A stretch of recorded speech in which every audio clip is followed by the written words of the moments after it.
உலகெங்கிலும் இருந்து பல்லாயிரக்கணக்கான மக்கள் தினம் வந்து வணங்கும் ஆன்மீக தலமாகவும் சுற்றுலா தலமாகவும் விளங்கும் மத்திய டெல்லியில் உள்ள அட்சர்தாம் கோயில் பற்றிய வரலாறு தெரியுமா உங்களுக்கு? வாருங்கள் பார்க்கலாம்.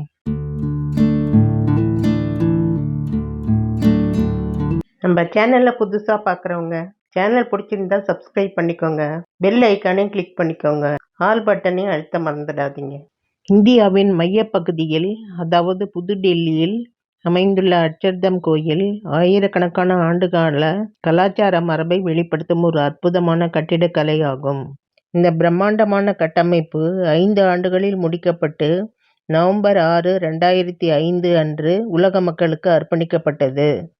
இது யமுனை நதிக்கரையில் அமைந்துள்ளது மற்றும் உலகம் முழுவதும் மில்லியன் கணக்கான சுற்றுலா பயணிகளையும் யாத்ரீகர்களையும் ஈர்க்கிறது.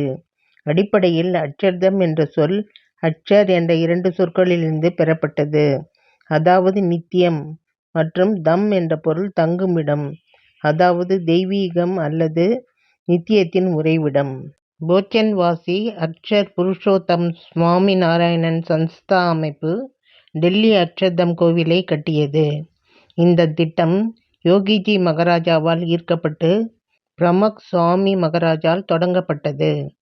2000 மற்றும் 2005க்கு இடையில் ஆயிரக்கணக்கான தன்னார்வலர்கள் மற்றும் கைவினை கலைஞர்களின் உதவியுடன் இந்த பெரும் கட்டுமான பணி நிறைவேற்றப்பட்டது. அட்சர்தம் கோயில் இந்து துறவி மற்றும் ஆன்மீக தலைவரான பகவான் சுவாமி நாராயணனுக்கு அர்ப்பணிக்கப்பட்டுள்ளது. இருப்பினும் இது மற்ற இந்து தெய்வங்கள், அவதாரங்கள் மற்றும் சிறந்த முனிவர்களையும் கௌரவிக்கிறது. இந்த கோயில் வளாகத்தில் பகவான் சுவாமி நாராயணனின் சிலையுடன் கூடிய மைய கோயிலும், ஸ்ரீ சீதாராமர், ஸ்ரீ ராதாகிருஷ்ணர் மற்றும் ஸ்ரீ லட்சுமி நாராயணர் போன்ற பிற தெய்வங்களுக்குமான கோயிலும் உள்ளன. முதன்மை தெய்வம் பகவான் சுவாமி நாராயணன். இவரே கோயிலில் கௌரவிக்கப்படும் மைய நபராக உள்ளார்.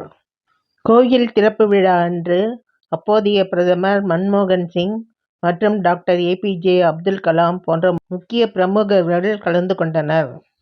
சிக்கலான செதுக்கப்பட்ட மணற்கல் மற்றும் பளிங்கு கற்களால் கட்டப்பட்ட இந்த மந்திர் பகவான் சுவாமி நாராயணனின் வாழ்க்கை மற்றும் பிரார்த்தனைகள், இரக்கம் மற்றும் அகிம்சை போன்ற போதனைகள் உட்பட்ட அனைத்தையும் விளக்குவதாக உள்ளது. இங்குள்ள திறந்தவெளி தோட்டங்கள், நீர்நிலைகள், படிக்கட்டு கிணறு பாணியிலான முற்றம், அபிஷேக மண்டபம், கண்காட்சிகள் என்பன அனைத்தும் காண்பவரை கட்டிப்போடும் விதமாக உருவாக்கப்பட்டுள்ளன. கோயிலுக்குள் நுழையும் பொழுது 11 அடி உயரமுள்ள தங்க முலாம் பூசப்பட்ட பகவான் சுவாமி நாராயணனின் உருவம் மயக்கும் வகையில் காட்சியளிக்கிறது. இந்த அட்சர்தம் கோயிலில் நாம் காண வேண்டிய முக்கிய சிறப்பு நிகழ்ச்சிகள் சஹாஜ்-ஆனந்த் வாட்டர் ஷோ மற்றும் சஹாஜ்-ஆனந்த் தர்ஷன், நீலகாந்த் தர்ஷன், சமஸ்கிருதி விஹார் போன்ற கண்காட்சிகளும் ஆகும். டெல்லியின் அட்சர்தாம் கோயிலில் நடைபெறும் சஹாஜ்-ஆனந்த் வாட்டர் ஷோ என்பது கேன உபநிஷத்திலிருந்து ஒரு கதையை சொல்ல நீர், ஒளி, லேசர்கள் மற்றும் இசையை இணைக்கும் ஒரு மல்டிமீடியா நிகழ்ச்சியாகும். இந்த நிகழ்ச்சி பொதுவாக சூரிய அஸ்தமனத்தில் தொடங்கி மாலை 7:45 மணி அளவில் நடைபெறும். இது யக்ஞ புருஷ குண்டில் நடைபெறும் 24 நிமிட நிகழ்ச்சியாகும். யக்ஞ புருஷ குண்டம் என்பது பிரம்மாண்டமான பாரம்பரிய படிக்கிணறுகளின் பிரதியாகும். இது 300க்கு 300 அடி அளவை கொண்டது மற்றும் 2870 படிகள் மற்றும் 108 சிறிய சன்னதிகளை கொண்டுள்ளது. மையக்குளத்தின் 9 தாமரை வடிவமைப்பு புனித இந்து சடங்குகளில் பயன்படுத்தப்படும் ஒரு சடங்கு எந்திரம். படிக்கிணற்றின் தலைப்பகுதியில் நீலகண்டவர்ணியின் 27 அடி உயர வெண்கல மூர்த்தி உள்ளது. அவர் தனது பார்வையை பெறும் அனைவருக்கும் உறுதிப்பாடு, பக்தி மற்றும் தைரியத்தை தூண்டும்படி கிணற்றின் தலைமை தாங்குகிறார். இது ஆன்மீக கருப்பொருளை கொண்ட ஒரு மல்டிமீடியா நீர் நிகழ்ச்சியாகும்.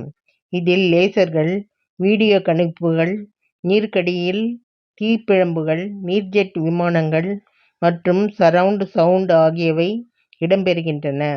இந்த நிகழ்ச்சி நீரூற்றுகள், விளக்குகள் மற்றும் நேரடி நடிகர்களை பயன்படுத்தி கடவுளின் அழிவு சக்தியை எதிர்த்து பூவின் வெற்றியை பற்றிய கேன உபநிடத்திலிருந்து ஒரு கதையை சொல்கிறது.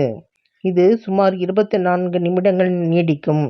இந்த நிகழ்ச்சியை கோடான கோடி மக்கள் இரவு நேரம் நெருங்கிக் கொண்டிருக்கிறது என்பதையும் மறந்து கண்டுகளிக்கின்றனர். இது உலகின் அதி பிரசித்தி பெற்ற ஒரு நிகழ்ச்சியாகும். அடுத்தது கண்காட்சிகள். இந்த கண்காட்சிகள் 3 பெரிய அரங்குகளில் காட்சிப்படுத்தப்படுகின்றன. சகஜானந்த் தர்ஷன் என்பது மதிப்புகளின் மண்டபம். பார்வையாளர்கள் தங்கள் வாழ்க்கையும் உலகத்தையும் மாற்ற உதவும் மதிப்புகளின் உலகத்திற்குள் நுழைகிறார்கள்.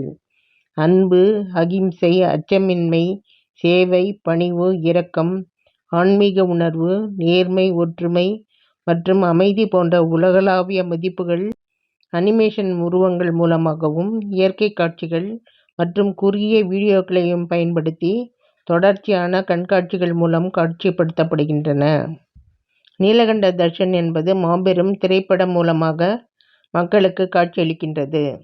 இந்த பிரம்மாண்டமான திரையரங்கில் இமயமலையின் மிக உயரமான மலைகள் மற்றும் ஆழமான பள்ளத்தாக்குகள், அசாமின் மழைக்காடுகள், ராமேஸ்வரம் மந்திர் என இந்திய துணைக்கண்டம் முழுவதும் தனது பயணத்தில் இளமை பருவ பகவான் சுவாமிநாராயணனின் வாழ்க்கை வரலாறுகளை நாம் காணலாம். சம்ஸ்கிருதி தர்ஷன், அதாவது கலாச்சார படகு சவாரி. ஒரு படகில் ஏறி ஆயிரக்கணக்கான ஆண்டு கால பண்டைய இந்திய வரலாற்றை கடந்து வேத வாழ்க்கை முறையை நாம் கண்டுகொண்டே செல்லும்படியாக அமைத்துள்ளனர். இந்த 12 நிமிட படகு பயணம் உலகிற்கு இந்தியாவின் சில முக்கிய பங்களிப்புகளை முன்வைக்கின்றது. இந்த அக்ஷர்தம் கோயில் அதன் நுட்பமான கட்டிடக்கலைக்கு பிரபலமானது. இதில் சிக்கலான சிற்பங்கள் மற்றும் கம்பீரமான மாடங்கள் உள்ளன. மேலும் கின்னஸ் உலக சாதனைகளின்படி உலகின் மிகப்பெரிய விரிவான இந்து கோவிலாகும். இது இந்தியாவின் வரலாறு, கலை மற்றும் ஆன்மீக விழுமியங்களை உயர்த்தி காட்டும் கண்காட்சி போன்ற நிகழ்ச்சிகளை கொண்ட சுவாமிநாராயணனுக்கு அர்ப்பணிக்கப்பட்ட ஒரு பெரிய ஆன்மீக மற்றும் கலாச்சார வளாகமாகும். இந்த வளாகம் அதன் விரிவான கைவினைத்திறன், சிக்கலான செதுக்கல்கள் மற்றும் இளஞ்சிவப்பு மணற்கல் மற்றும் வெள்ளை பளிங்கு இரண்டின் பயன்பாட்டிற்கும் பிரபலமானது. ஒரு கோயிலுக்கு அப்பால் இது ஆயிரக்கணக்கான ஆண்டுகால இந்திய பாரம்பரியம், ஆன்மீகம் மற்றும் கலை ஆகியவற்றை காண்பிக்கும் ஒரு வளாகமாக செயல்படுகிறது.